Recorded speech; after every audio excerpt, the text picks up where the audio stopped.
Il est 15 heures, c'est l'heure de votre journal. Mesdames, Messieurs, bonjour, bienvenue. Tout de suite, voici les principaux titres de cette édition.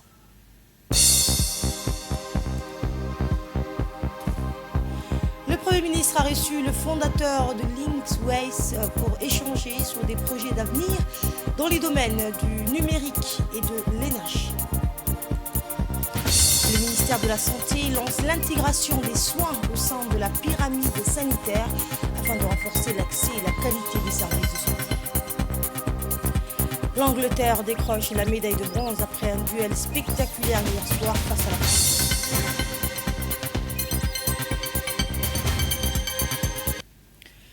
Et nous ouvrons ce journal avec l'actualité gouvernementale. Je vous le disais à l'instant, le Premier ministre a reçu à la primature une délégation de l'entreprise chinoise Linksways venue explorer les opportunités d'investissement dans les secteurs du numérique, de l'intelligence artificielle et des infrastructures technologiques.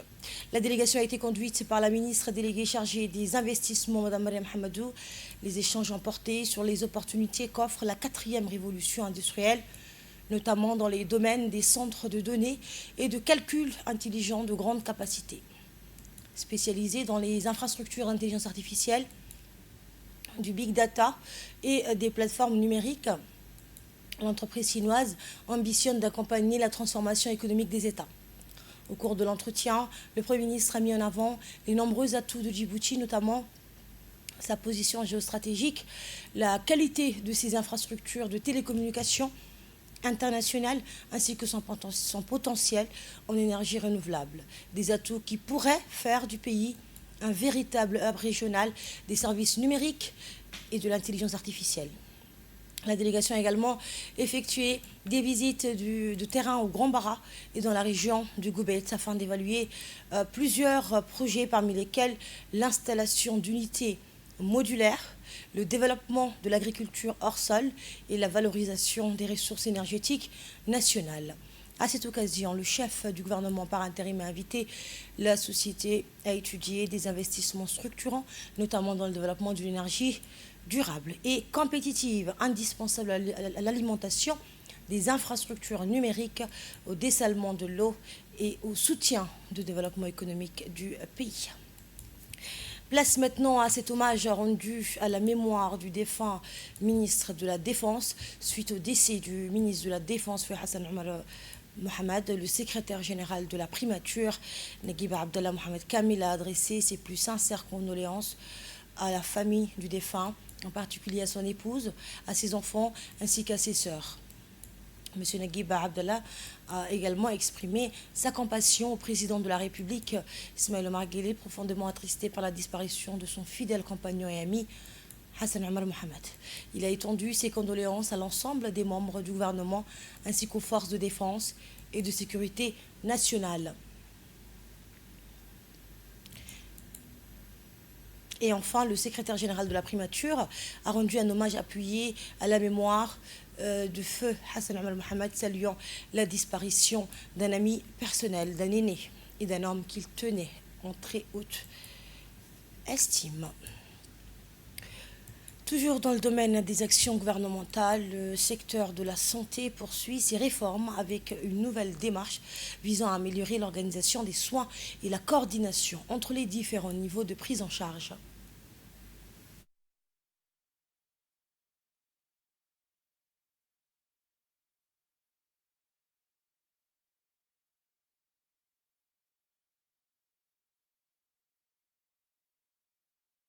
Le ministère de la Santé a lancé au Palais du Peuple une nouvelle démarche visant à mieux intégrer les soins entre les différents niveaux de la pyramide sanitaire, présidée par la ministre de la Santé en présence du secrétaire général du ministère. Cette rencontre a réuni les responsables des hôpitaux généraux Pelletier et Chiro de Balbala, des médecins spécialistes, des médecins chefs, ainsi que des praticiens des structures de santé de proximité. Cette réforme ambitionne de renforcer la coordination entre les centres de santé, les polycliniques et les hôpitaux de référence afin d'améliorer l'orientation des patients, d'assurer une meilleure continuité des soins et de mettre en place un système efficace de référence et de contre-référence.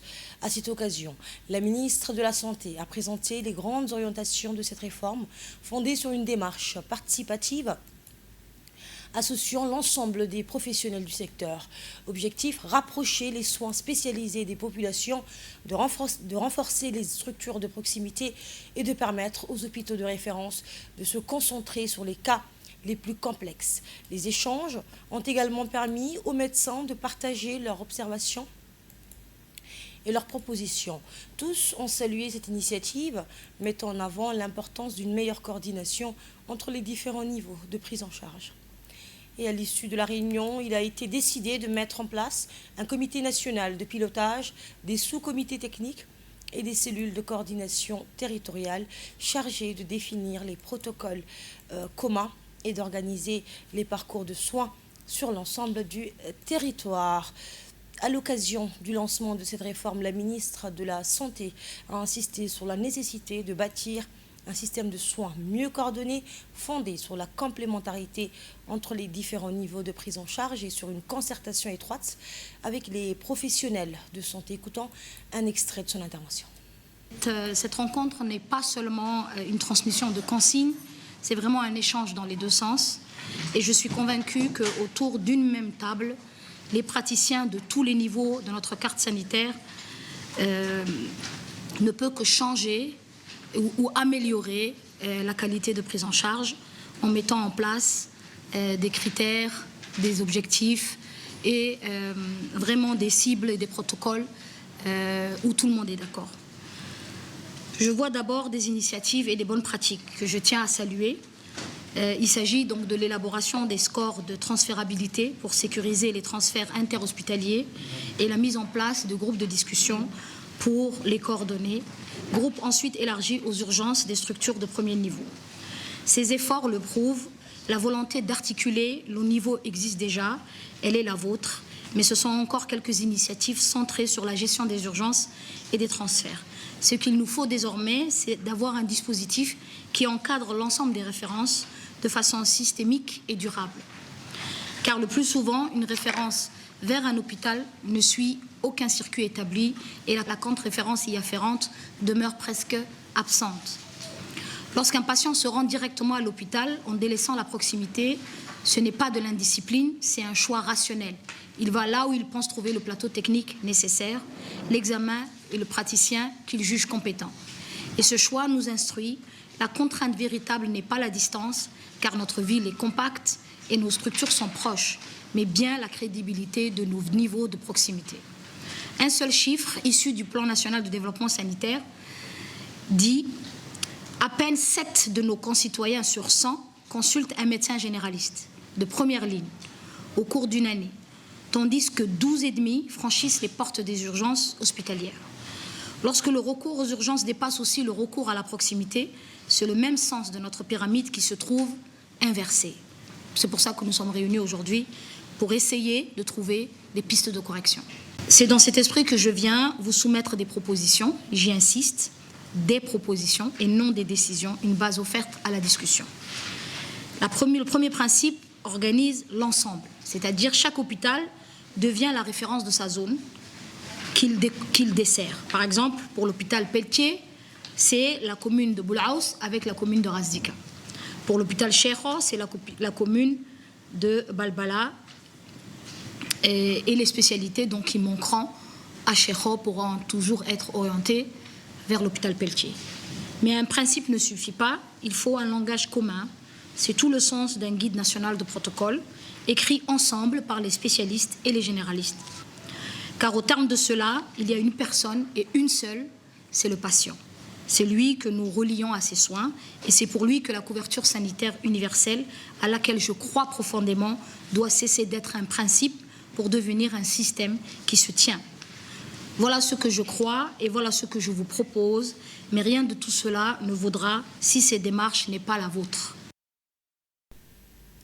Et à l'issue de cette réunion, plusieurs médecins spécialistes, médecins-chefs et praticiens ont salué une initiative qu'ils jugent essentielle pour améliorer l'organisation du système de santé. Voici leur réaction. Aujourd'hui, 19 juillet 2026, la ministre de la Santé a organisé une réunion pour tous les cadres de la santé.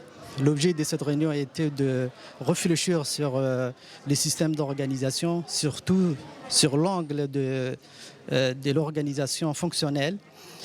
Cette initiative est très bien accueillie par les professionnels de la santé parce qu'il y a des problématiques qui sont connues depuis longtemps qu'aujourd'hui la ministre essaie de mettre fin.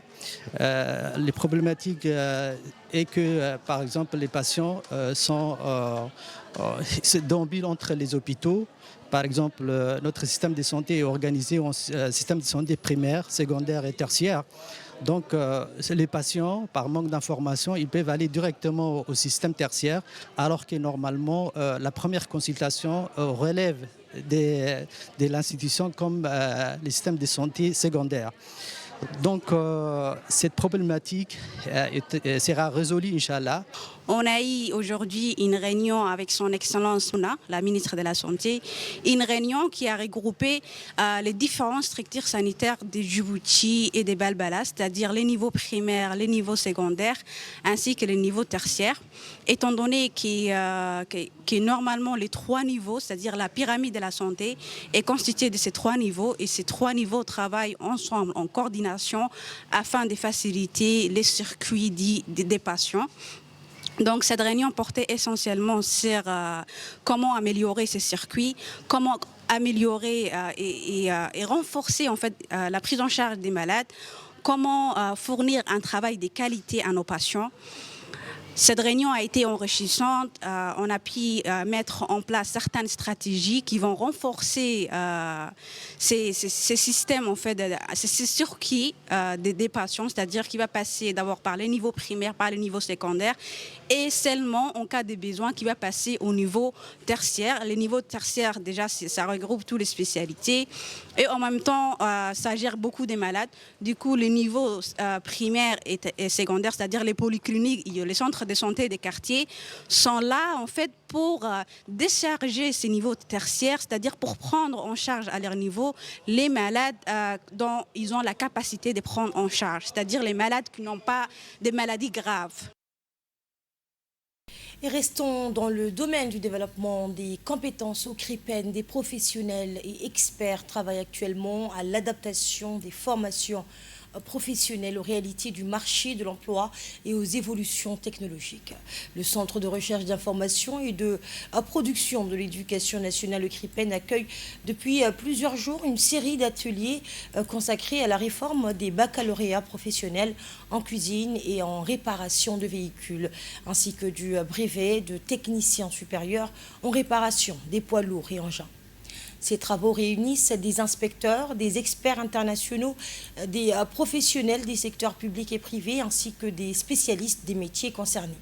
Ensemble, ils analysent les réalités du terrain afin d'adapter les formations professionnelles aux besoins actuels et futurs du marché de l'emploi. Au cœur des échanges figure l'étude des situations de travail, l'identification des compétences attendues, des savoir-faire et des savoir-être, mais aussi la prise en compte des évolutions technologiques qui transforment les métiers de la mécanique, de la maintenance, des poids lourds, des engins de chantier et de la restauration. Après des actions de formation à distance avec les concernés, les bénéficiaires, pour leur donner des bases et parler le même langage, mettre en commun les connaissances, il est venu cette période d'accompagnement sur le terrain où nous avons commencé par aller dans les hôtels, dans les restaurants, rencontrer les gens qui pratiquent leur supérieur hiérarchique pour déterminer exactement quels sont les objectifs, les besoins des hôtels, des entreprises en compétences et surtout en compétences. Et une fois les besoins sont déterminés, et en même temps, ce n'est pas moi qui ai fait, c'est les bénéficiaires qui ont fait le travail sous ma supervision, mon accompagnement. Et à l'issue des travaux, les inspecteurs en charge de cette réforme sont revenus sur les objectifs de cette démarche et sur les enjeux de l'adaptation des formations professionnelles aux évolutions des métiers. Écoutons leurs réactions. Nous menons actuellement une réforme, c'est-à-dire une modernisation de nos programmes de formation. Les filières qui sont visées, c'est le secteur de la restauration, c'est les filières de la restauration avec la réforme du bac pro cuisine, du bac pro restaurant et du BTS cuisine. nous visons aussi une autre filière qui est la logistique transport, avec la réforme du bac pro logistique et bac pro transport et opérations douanières. Et un fait notable, c'est la création d'un BTS logistique transport. Ce projet s'inscrit dans le cadre de la réforme de notre ingénierie des formations, pour un objectif clair, c'est rapprocher nos référentiels avec les besoins actuels du marché du travail, pour booster à la fois les compétences et le professionnalisme et l'employabilité de nos apprenants, et pour favoriser l'insertion professionnelle. Dans le cadre de ce projet, nous avons mené une enquête terrain pour rencontrer les professionnels et pour dresser un portrait fidèle de chaque métier. Nous avons également invité les professionnels ou CRIPEL pour faire valider ces informations. Donc c'est des métiers qui sont nouveaux à Djibouti et il faut trouver les techniciens qui doivent travailler dans ce secteur-là. C'est pourquoi on a engagé des experts qui vont travailler avec nous pour construire les programmes. Après ça, le travail revient à l'équipe pédagogique qui va construire les compétences, les savoirs, les savoir-faire. C'est référentiel de formation et identifier aussi comment on va faire dans l'école, la partie référentiel de formation. Après, comment on va l'évaluer et comment on va construire les équipements et tout ça. Et on va construire tout ce qui est guide au niveau de la formation, guide matériel et guide pédagogique, et comment on va évaluer la formation. Toute cette partie, ça revient à l'équipe pédagogique et l'équipe du CRIPEN qui va concevoir les différents documents. Les professionnels aussi interviennent, donc c'est toute une symbiose, toute une équipe qui va travailler ensemble pour qu'à la fin, en fin de compte, qu'on trouve des techniciens et des techniciens supérieurs très compétents qui peuvent s'insérer sur le milieu du travail. Et place désormais à la culture et à la jeunesse. Les passionnés de manga, d'animation japonaise et de jeux vidéo se sont retrouvés à l'occasion de la 6e édition de Japanime, un événement devenu un rendez-vous incontournable pour les jeunes djiboutiens. Parrainée par le ministère de la Jeunesse et de la Culture, la 6e édition de Japanime s'est déroulée hier à l'Escale International Hotel, réunissant de nombreux passionnés de manga, d'animation et de culture japonaise. Tout au long de la journée, les participants ont pris part à un programme riche et varié, concours de cosplay et de dessin, karaoké, tournois de jeux vidéo, quiz, ateliers, expositions, festivals sportifs, beach party ainsi que des projections de films d'animation japonais. Au-delà de son caractère festif, cette manifestation a permis de promouvoir la créativité, le partage et le vivre ensemble, tout en offrant aux jeunes un espace d'expression et d'échange autour de leur passion commune. L'événement a bénéficié du soutien du ministère de la Jeunesse et de la Culture, de la GK ainsi que de plusieurs partenaires nationaux, confirmant l'intérêt grandissant porté au développement des initiatives culturelles destinées à la jeunesse. Cette 6e édition s'est achevée dans une ambiance conviviale et festive, témoignant une nouvelle fois de l'engouement croissant des jeunes djiboutiens pour les mangas, les dessins animés et plus largement la culture japonaise. Présente à cette 6e édition, la directrice de l'insertion sociale et du volontariat a salué une initiative qui favorise l'épanouissement, la créativité et l'engagement des jeunes. De son côté, le président de l'association de Japanime est également revenu sur les objectifs de cet événement devenu un rendez-vous incontournable pour les passionnés de culture japonaise à Djibouti. On les écoute. Salam alaikum wa rahmatullahi wa barakatuh. Moi, c'est Fatouma du ministère de la Jeunesse et de la Culture. Le ministère de la Jeunesse et de la Culture qui est l'un de partenaires de l'association Japanime pour l'organisation de cette 6e édition. Donc, je tiens à saluer la qualité de l'organisation. Je félicite les présidents, mais également les jeunes bénévoles qui travaillent pour l'association. L'événement est devenu un rendez-vous incontournable pour la jeunesse djiboutienne. Je dis encore une fois, bravo à Omar. C'est un événement qui contribue à la promotion de la culture djiboutienne et japonaise. Je m'appelle Ahmed Mohamed, président de l'association Japanime, qui vient d'organiser cet événement beau que vous voyez. C'est notre 6e édition et on est très fiers en tant que jeunes djiboutiens tant qu'association qui prend des initiatives et qui essaye de rendre meilleur, qui cherche à porter du divertissement, à faire plaisir à nos jeunes, pour leur changer les idées après leurs examens. On est très fiers. Aujourd'hui, on est à la 6e édition. On a un ministère qui nous soutient. On a des entreprises djiboutiennes qui nous soutiennent. En plus de nos amis les Japonais. On est très fiers. On est à la 6e édition. Et on compte continuer. Et pour Djibouti, pour la jeunesse et pour notre pays. C'était à remercier notre président, la première dame, pour la politique qu'ils ont mis en place pour notre jeunesse, qui aujourd'hui est épanouie, qui entreprend et qui s'investit dans leur pays. Et les participants venus nombreux, eux aussi, ont donc exprimé leur enthousiasme entre cosplay, jeux vidéo, dessin et animation. Ils reviennent sur une journée placée sous le signe de la passion, de la convivialité et du partage. Hassan, et on est ici présent pour la 6e édition de la Japanime. Du coup, arrivé encore une fois cette année, une année remplie de personnes, remplie de joie, remplie de passion. Et on est fans, quoi, on est fans. Tous les fans sont là, tous les passionnés, tous les personnes qui aiment ça via leur cœur. Aujourd'hui, on se retrouve à la Japanime et on est très content d'être là. On y participe chaque année, on est très passionné par la manga. Et on dit un grand merci aux membres d'organisateurs parce que avant il n'y avait pas ça à Djibouti et c'est uniquement grâce à eux que ça existe. Donc merci beaucoup à vous. Aujourd'hui c'est un jour exceptionnel qu'on partage toutes les personnes qui regardent le manga et c'est un jour incroyable. Là on profite ce jour parce que nous sommes trop cités et nous avons attendu durant une année. Là je présente, mon nom est Ayoub Ahmed Hassan et le cosplay que j'ai porté se trouve dans l'anime Blaze et le gars que je présente c'est Taizan. Et aujourd'hui nous sommes trop excités. Et nous voulons participer à ce jour exceptionnel. Cap à présent sur la région d'Arta, l'une des principales destinations touristiques du pays, entre paysages naturels d'exception, patrimoine culturel et sites emblématiques. Cette région offre un potentiel touristique riche et varié qui attire chaque année de nombreux visiteurs. Nous vous proposons de redécouvrir ce magazine d'archives consacré aux atouts touristiques d'Arta.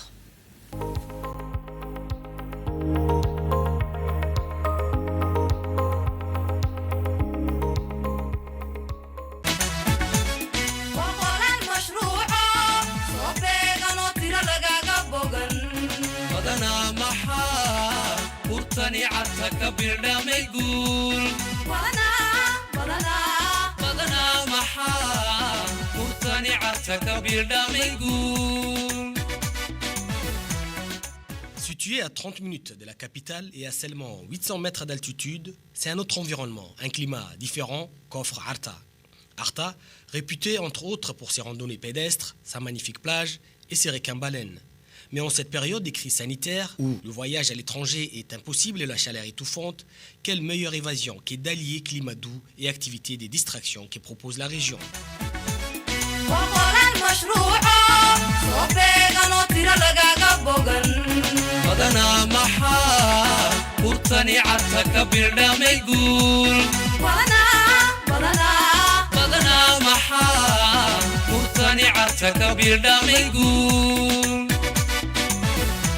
La proximité avec la capitale et surtout son climat ont attiré beaucoup d'estivants. Les après-midi, les jeunes vacanciers se mêlent à ceux de la ville pour regarder ou partager une partie de match de football. Pendant ce temps, d'autres préfèrent rester sur la terrasse des petites cafétérias, une façon de se retrouver autour d'un café depuis la réouverture après 2 mois de déconfinement pour cause de Covid-19.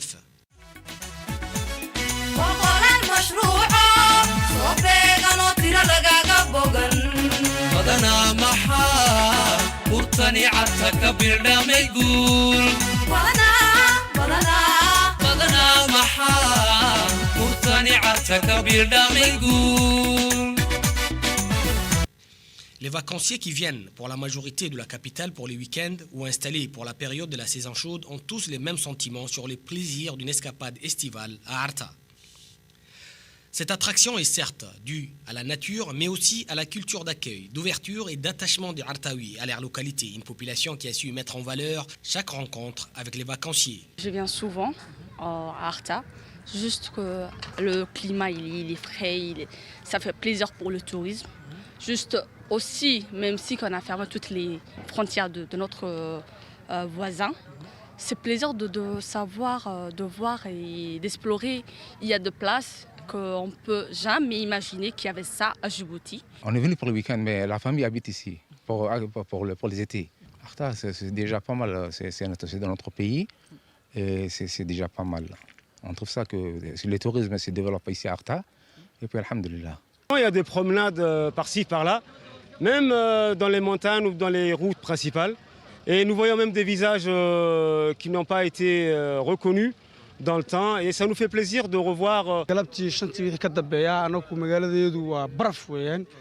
marka wallahi Djibouti way nagu soo xagaa baxeen maanta sida Cali Sabiix dakhil Tashura Arta xagaa baxa maanta waa xawli weeyaan martidu way nagu badan tahay dadku maanta Arta aad ugu farbadan yihiin maadaama diyaaradihii iyo tareenkii dhulkii la wada xiray afaha la gira keenay regalasa baro covid-19 filati bidafa baro marin baro garaar maka ke baro hadalele waxay siri bixsan ruuxateen sharaab ilaa tuubur kiraacar wataku maxal miyana way sayntiiteed kaableene waxay siri rabaa micee aan dhadhidii mintii micee ma eegaytay dhagar caafita kaadu micee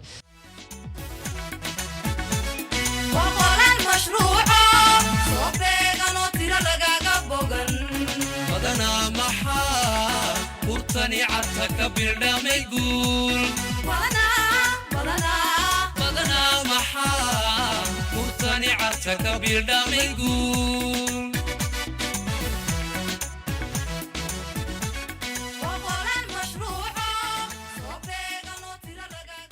Pour rehausser les niveaux du tourisme à Djibouti et à Arta, la région abrite une installation incontournable dans ces domaines, Sani Hill, ou centre sectoriel des formations en hôtellerie et tourisme.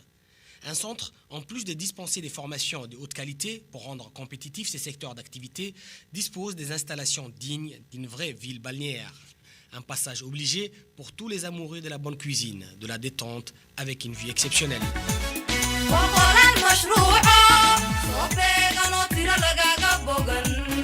بدنا محا قرطني عرتك بردام يقول بدنا محا قرطني عرتك بردام يقول.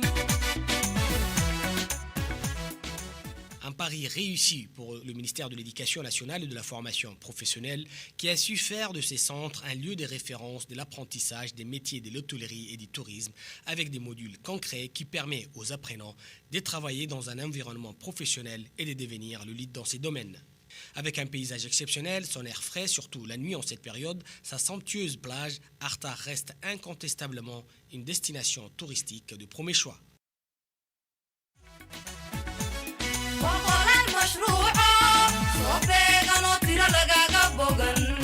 بدنا محا قرطني عرتك بردام يقول بدنا محا قرطني عرتك بردام يقول.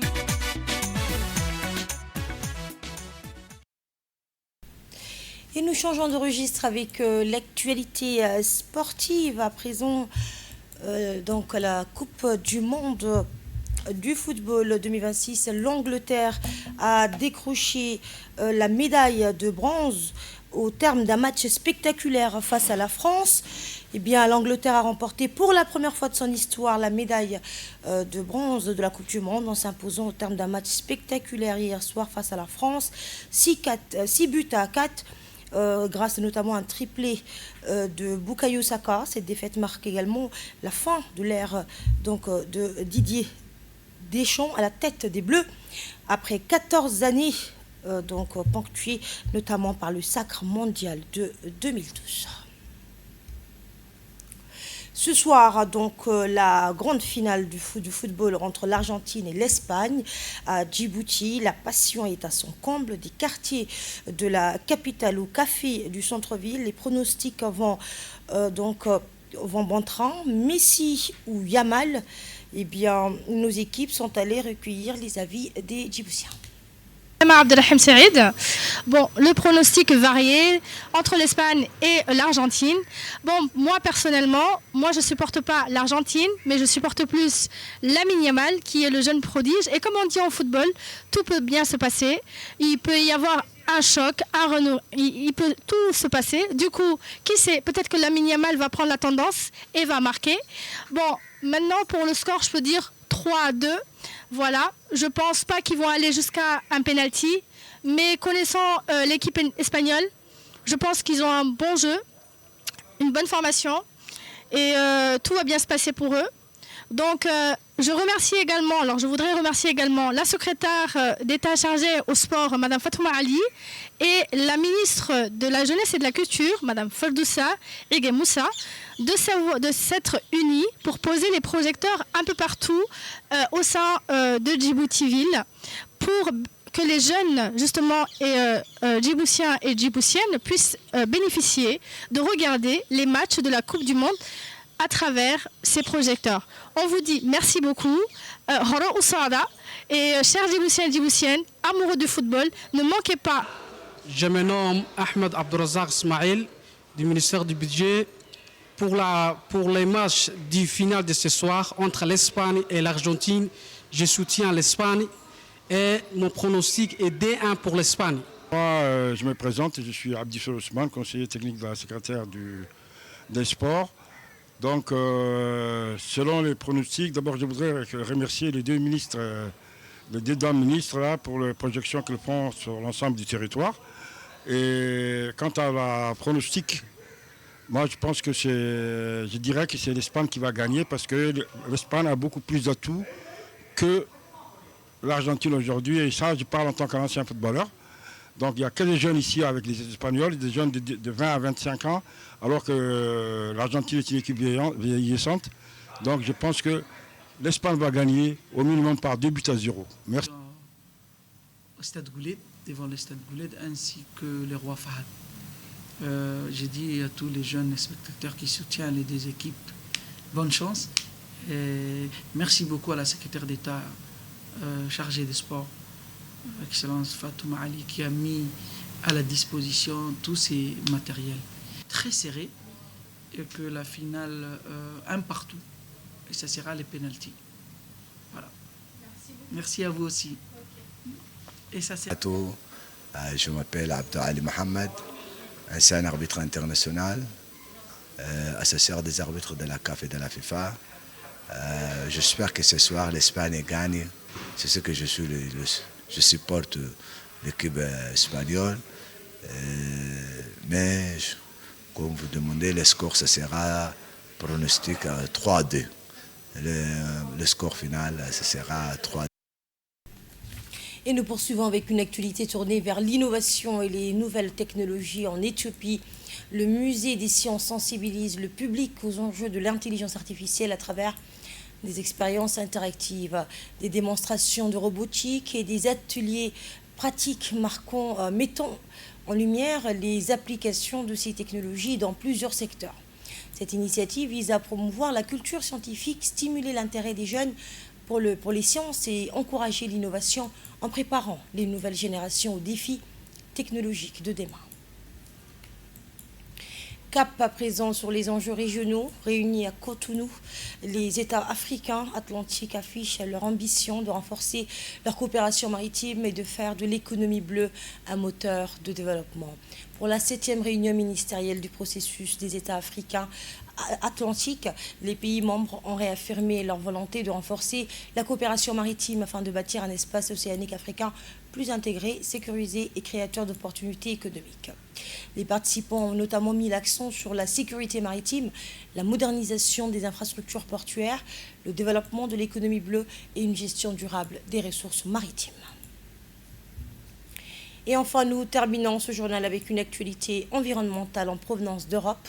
Dans le nord de l'Espagne, un important incendie de forêt mobilise les secours et les autorités régionales. Les autorités locales, un important incendie de forêt s'est déclaré dans la région d'Aragon, au nord de l'Espagne, parcourant plus de 38 000 acres et mobilisant d'importants moyens terrestres et aériens pour tenter de maîtriser les flammes. Les autorités poursuivent les opérations de lutte contre le feu tout en renforçant les dispositifs de surveillance et de protection des espaces naturels affectés. Voilà pour l'essentiel de l'actualité. Merci de votre fidélité et à ce soir pour un nouveau rendez-vous de l'information.